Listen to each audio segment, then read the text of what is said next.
Big boss Malayalam season 6-ൽ ഇന്ന് ലാലേട്ടൻ്റെ episode വരുമ്പോൾ തീർച്ചയായിട്ടും ഇന്നൊരു എക്ഷൻ പ്രതീക്ഷിക്കാം എന്നുള്ള ഒരു അവസ്ഥ വന്നിരിക്കുകയാണ്. കാരണം എന്തെന്നാൽ ഇന്ന് ഒരാൾ കൂടി റീ എൻട്രി ചെയ്യുകയാണ്. ആ റീ എൻട്രിയെക്കുറിച്ചുള്ള അപ്ഡേഷൻ നമുക്ക് തന്നിരിക്കുന്നത് നാദിറ മെഹറിനാണ്.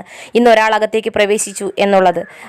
മറ്റാരുമല്ല, നമ്മുടെ പോയ രതീഷ് കുമാർ വീണ്ടും തിരിച്ച് ബിഗ് ബോസ് വീട്ടിലേക്ക് കയറി. സിജോയ്ക്ക് കൊടുത്ത റീ എൻട്രിയെ പോലെ തന്നെ രതീഷിനും റീ എൻട്രി കൊടുത്തിരിക്കുകയാണ്. ഇനി ഇതുപോലെ പോയ കണ്ടസ്റ്റൻസിനെയൊക്കെ തിരിച്ചു വിളിക്കുമോ? പുതിയൊരു മാറ്റമാണോ ബിബിയിൽ കൊണ്ടുവരുന്നത്? ഇപ്പോൾ രതീഷിനെ കൊണ്ടുവരുവാനായിട്ട് ഉള്ള കാരണം എൻ്റർടൈൻമെൻറ്റ് ഇല്ല എന്നുള്ളതാണോ? എന്താണ് റീസൺ എന്നറിയില്ല. എന്തായിരുന്നാലും ആ ഒരു സന്തോഷ വാർത്ത നാദിറെ അറിയിച്ചിട്ടുണ്ട്.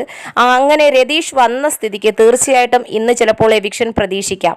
പോയ 2 കണ്ടസ്റ്റൻസ് കൂടാതെ ഇന്ന് ആരെങ്കിലുമൊക്കെ പുറത്താക്കാൻ സാധ്യതയുണ്ട്. കാരണം 50ാമത്തെ എപ്പിസോഡിൻ്റെ ആഘോഷം പ്രമാണിച്ച് ഈ 2 കാര്യങ്ങളും ഉണ്ടാവാൻ സാധ്യത ഏറെയുണ്ട്. പുറത്തേക്ക് പോകേണ്ട ചില മത്സരാർത്ഥികളെ എടുത്ത് കളയാനും സാധ്യതയുണ്ട്. മിക്കവാറും എനിക്ക് തോന്നുന്നു നമ്മുടെ കോമണർ ഈ ആഴ്ചയും കൂടി കാണാൻ സാധ്യതയുള്ളൂ. ഒന്നും അറിയാൻ വയ്യ. എന്തായിരുന്നാലും എന്താകുമെന്ന് നമുക്കറിയില്ല. ഇന്നത്തെ ഈ ഒരു സർപ്രൈസ് ന്യൂസ് നമ്മൾ അറിഞ്ഞു. അപ്പോൾ ആ റീ എൻട്രി ഇനി വരുന്ന വരവ് പഴയ മാറ്റങ്ങളൊക്കെ വരുത്തിക്കൊണ്ടായിരിക്കുമോ അതോ എന്തുവാണെന്ന് അറിയില്ല. എന്തായാലും നമുക്ക് കാത്തിരുന്ന് കാണാം എന്താകുമെന്ന്.